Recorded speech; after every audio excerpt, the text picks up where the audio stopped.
નમસ્તે મિત્રો, daily 25 question જે એન્ડ કરંટ અફેર્સમાં તમારું હાર્દિક સ્વાગત છે। તો મિત્રો આજે આપણે વિડીયોમાં જોવાના છીએ કે ધોરણ 9 છે મિત્રો, અને ધોરણ 9ની અંદર જે મિત્રો વિષય હિન્દી આપવામાં આવે છે, તો હિન્દી વિષયનું જે મિત્રો કાવ્ય પહેલું છે જેનું નામ છે મિત્રો આરાધના। શું નામ છે? આરાધના। તો મિત્રો આરાધના કાવ્યનો મિત્રો આ વિડીયોમાં જે મિત્રો સ્વાધ્યાયના પ્રશ્નો છે, તો એ સ્વાધ્યાયના તમામ પ્રશ્નોનો મિત્રો આપણે આ વિડીયોમાં સંપૂર્ણ સોલ્યુશન જોવાના છે। તો મિત્રો વિડીયો પૂરેપૂરો જોજો। શરૂઆત કરીએ આપણે વિડીયોની। प्रश्न नंबर 1, निम्नलिखित प्रश्नों के एक एक वाक्य में उत्तर लिखिए। तो જોઈએ प्रश्न पहलो कि कवि नित्य कैसी आराधना चाहते हैं। तो ना जवाब શું છે कि कवि नित्य सत्य सुंदर और मांगल्य की कवि नित्य सत्य सुंदर और मांगल्य की भावना की आराधना चाहते हैं। बीजो प्रश्न, कवि कैसी मनोकामना चाहते हैं। तो कवि दुखी लोगों से मुक्त होने हो ऐसी मनोकामना चाहते हैं। कवि दुखी लोग दुखों से શું કહે છે कवि કહે છે कि कवि दुखी लोग दुखों से मुक्त हो ऐसी मनोकामना चाहते हैं। હવે જોઈએ ત્રીજો પ્રશ્ન, कवि दुर्बलों के रक्षणार्थ किसकी साधना चाहते हैं। कवि दुर्बलों के रक्षणार्थ शक्ति की साधना चाहते हैं। किसकी? शक्ति की साधना चाहते हैं। चौथा प्रश्न, कवि किसकी अभ्यर्थना करते हैं। तो कवि सबके जीवन में नया प्रकाश आने की अभ्यर्थना करते हैं। पांचवा प्रश्न, कवि कैसी बंधुता की मनोकामना करते हैं।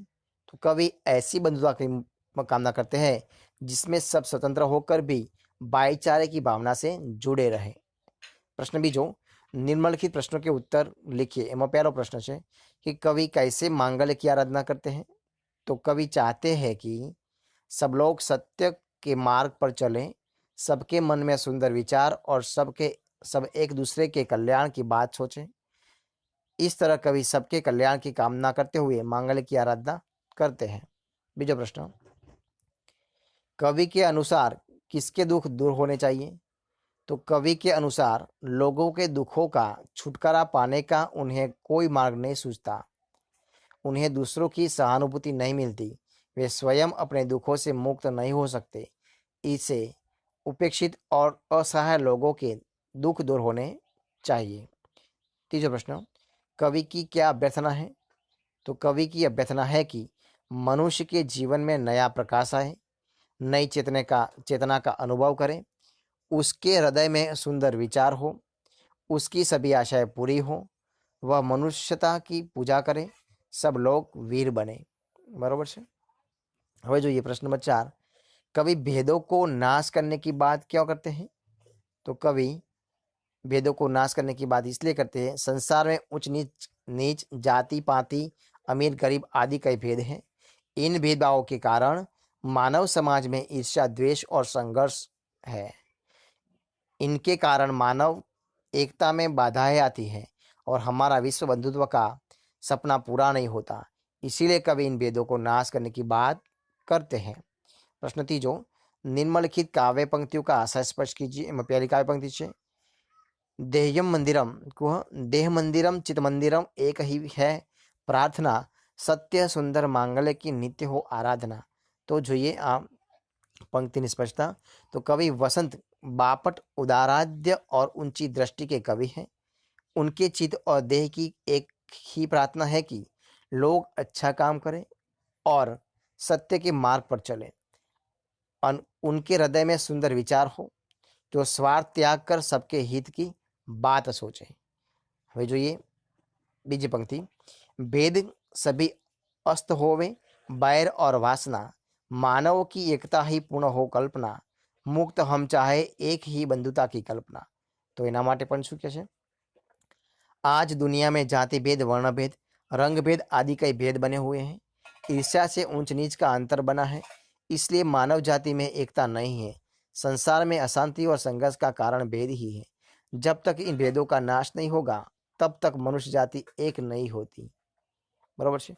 हम मित्रों प्रश्न 4 જોઈએ, કાવ્ય પંક્તિઓ પૂરી કરવાની છે। તો જોઈએ, देह मंदिरम चित मंदिरम एक ही खाली जग्या એના પછી પૌરુષ કી સાધના મિત્રો કાવ્ય પંક્તિ આવી છે, આપણે પૂરી કરી દઈએ. જોઈએ શું છે કાવ્ય પંક્તિમાં कि देह मंदिरम चित मंदिरम एक ही है प्रार्थना, सत्य सुंदर मांगल्य की नित्य हो आराधना, दुखियारों का दुख जाए है यही मनोकामना, वेदना को परख पाने जगाई संवेदना, दुर्बलों के रक्षणार्थ पौरुष की साधना. तो आ રીતે કાવ્ય પંક્તિ આપણે પૂરી કરી શકીએ.